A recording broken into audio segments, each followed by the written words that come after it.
ပြည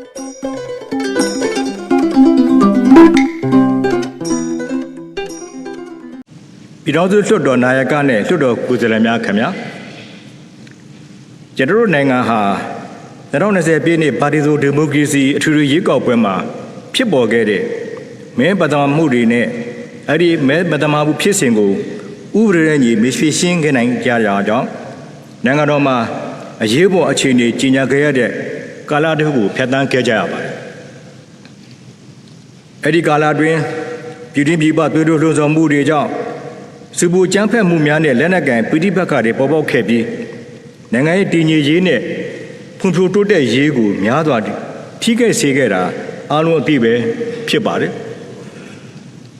ဒါပေမဲ့တမတော်တင်တဲ့ဖွဲ့စည်းပုံခြေခံဥပဒေနဲ့ညီအစဉ်စဉ်ဆောင်ရွက်ခဲ့ရမှာယူခကပြည်သူလူထုရဲ့ဆန္ဒနဲ့ညီလွတ်လပ်ပြီးတရားမျှတတဲ့ပါတီစုံဒီမိုကရေစီထူထူရွေးကောက်ပွဲကြီးကိုအောင်မြင်စွာကျင်းပပေးနိုင်ခဲ့ပါတယ်။မဲပေးပိုင်ခွင့်ရှိသူများရဲ့54.2% လာရောက်မဲပေးကြတာဟာပြည်သူတွေအနေနဲ့ဒီမိုကရေစီစနစ်ကိုအမှန်တကယ်လိုလားကြောင်းပြသလိုက်ခြင်းပင်ဖြစ်ပြီးဒီမိုကရေစီလမ်းကြောင်းပေါ်ကိုပြန်လည်ခြေချနိုင်ခဲ့ပြီဖြစ်ပါတယ်။နိုင်ငံတော်သမ္မတအနေနဲ့ကျန်းသစ္စာကျူဆိုတဲ့နေ့ကမီဒီယာများရဲ့မေးမြန်းမှုကိုကျွန်တော်ပြန်လည်ဖြေကြားတဲ့အခါမှာတိုင်းပြည်ဒီကြီးအေဂျင့်မှုရရှိရေးနဲ့ဖွံ့ဖြိုးတိုးတက်မှုရရှိရေးကိုလေးထားပြီးဦးစားပေးဆောင်ရွက်သွားမယ်လို့ပြောခဲ့ပါတယ်။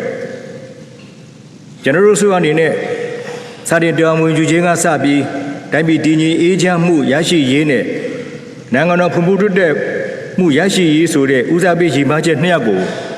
အချိန်ဟုန်မြင့်ဖော်ဆောင်ခဲ့ပါတယ်။အထူးသဖြင့်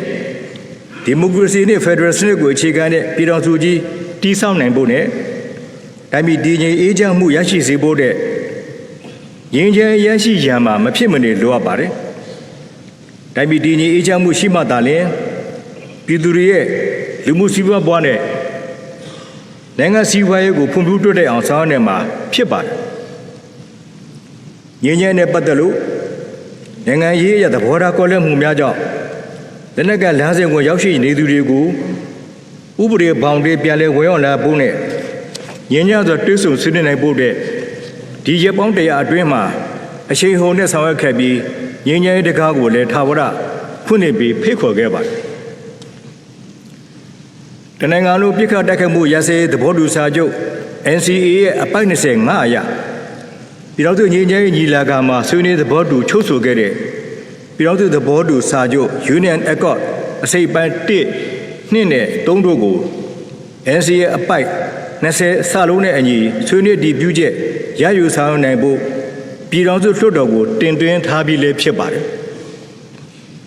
တိုင်းဒေသပြည်သူတရားလုံးရဲ့လူလက်ချက်ပန်းတိုင်ဖြစ်တဲ့ဒီမိုကရေစီနဲ့ဖက်ဒရယ်စစ်ကိုအခြေခံတဲ့ပြည်ထောင်စုပေါ်ပေါက်လာစေရေးနိုင်ငံတော်ဖွဲ့စည်းပုံအခြေခံဥပဒေ2008ခုနှစ်ကိုပြင်ဆင်ရန်အချက်43ချက်ပါပြင်ဆင်ချက်များကိုလည်းပြည်ထောင်စုလွှတ်တော်သို့ပေးပို့ထားပြီးဖြစ်ပါတယ်။ဒါကြောင့်ကြိုတင်နေရတဲ့သဘောထားကွဲလွဲမှုတွေနဲ့လူလားချက်တွေကိုလက်နက်ကန်လမ်းစဉ်နဲ့မဖြစ်ရှင်းပဲနိုင်ငံရေးလမ်းကြောင်းမှတဆင့်နိုင်ငံရေးနီလာဖြစ်တာအေးချမ်းစွာဖြည့်ရှင်းအဖြေရှာကြဖို့အလေးနဲ့ထားပြီးထပ်မံတိုက်တွန်းလိုပါတယ်။ကျွန်တော်တို့အစိုးရဖွဲ့အနေနဲ့ငြိမ်းချမ်းတဲ့ကားကိုထာဝရဖွင့်လှစ်ထားရှိသည်ဆိုတဲ့ခံယူချက်နဲ့တိုင်းဒေသလက်နက်ကိုင်အဖွဲ့ EAO အားလုံးကိုတွဲဆုံဆွေးနွေးဖို့အမြိုက်ဖိတ်ခေါ်နေပါတယ်။ NCA လက်မှတ်ယူထားတဲ့အဖွဲ့တွေနဲ့မထိုးရသေးတဲ့အဖွဲ့တွေအားလုံးမြည်သည့်ကြိုတင်ကန့်သက်ချက်ကိုမှမထားဘဲတွဲဆုံဆွေးနွေးကြဖို့ EAO တွေကိုငြိမ်းချမ်းရေးအတွက်ထပ်မံဖိတ်ခေါ်ခဲ့ပါတယ်။ဒါကြောင့်လည်းတိုင်းဒေသလက်နက်ကိုင်အဖွဲ့အစည်း73ဖွဲ့တို့နဲ့တွဲဆုံဆွေးနွေးနိုင်ခဲ့ပါတယ်။ကျွန်တော်နိုင်ငံဟာလူလိုက်မဆုံးရှုံးခင်ကတည်းကတိုင်းရင်းသားတွေအားလုံးစုစုစည်းစည်းနဲ့နေထိုင်ခဲ့ကြတဲ့နိုင်ငံဖြစ်ပါတယ်။လူလိုက်ဆုံးရှုံးပြီးနောက်ပိုင်းအမျိုးမျိုးသောတွေးခွဲမှုတွေကြောင့်တိုင်းရင်းသားစီလိုညီညွတ်မှုပြတ်ပြားခဲ့ရသလိုလူလိုက်ရပြီးတဲ့အချိန်မှာလည်းအမျိုးမျိုးသောတွေးခွဲမှုတွေကြောင့်တိုင်းရင်းသားစီလိုညီညွတ်မှုတွေပြည့်မြင့်ခဲ့ရပါတယ်။ဒီနေ့ဒီအချိန်ခါမှာတိုင်းရင်းသားအားလုံးစုစုစည်းစည်းညီညွတ်တဲ့နိုင်ငံသစ်ကိုအထူးတကွတည်ဆောက်ကြဖို့လိုပြီး ဒီညီညွတ်မှုခွန်အားဟာကျွန်တော်တို့ရဲ့အနာဂတ်မျိုးဆက်တွေအတွက်တန်ဖိုးမဖြတ်နိုင်တဲ့တမိုင်းအမွေတစ်ခုဖြစ်ကြံရည်နေပါပဲဖြစ်ပါတယ်မြို့သားစီလူညွညွရေးနဲ့ငင်းညိုင်းဖော်ဆောင်မှုညှိနှိုင်းရေးကော်မတီ NSPNC ကတည်းကလက်နက်ကိုင်အဖွဲ့အစည်းများနဲ့အပြုသဘောဆောင်တဲ့ဆွေးနွေးညှိနှိုင်းမှုတွေဆက်လက်လုပ်ဆောင်လျက်ရှိနေပါတယ်ဒါကြောင့်နိုင်ငံတော်မှလို့အများစုတည်ငြိမ်အေးချမ်းစေဖို့ငြိမ်းချမ်းရေးကိုတည်ဆောက်တဲ့နေရာမှာမဖြစ်နိုင်တာတွေကိုတောင်းဆိုနေပဲစားခေတ်စနစ်နဲ့ကိုက်ညီတဲ့ဖြစ်တဲ့နာဖြစ်နိုင်တာတွေကိုသာညှိနှိုင်းတောင်းဆိုကြဖို့လဲလိုအပ်ပါတယ်ဒါပရငြိမ်းချမ်းရရှိရောကျူးပေါင်းဆောင်ရွက်ရမယ့်တာဝန်ဟာအစိုးရမှာပဲတာဝန်ရှိတာမဟုတ်ပဲအစိုးရတပ်မတော်လွှတ်တော်နဲ့နိုင်ငံရေးပါတီများအပါအဝင်တိုင်းဒေသပြည်သူအားလုံးတို့မှာလည်းတာဝန်ရှိတာဖြစ်တဲ့အတွက်နိုင်ငံလိုထာဝရငြိမ်းချမ်းရရှိအောင်ဆောင်ရွက်တဲ့နေရာမှာပြည်သူများနဲ့ပြည်ထောင်စုလွှတ်တော်ကိုယ်စားလှယ်များကလည်းတပ်ဆန်းသူရဲ့ပူးပေါင်းဆောင်ရွက်ပေးကြဖို့အလေးနက်ထားပြောကြားလိုပါတယ်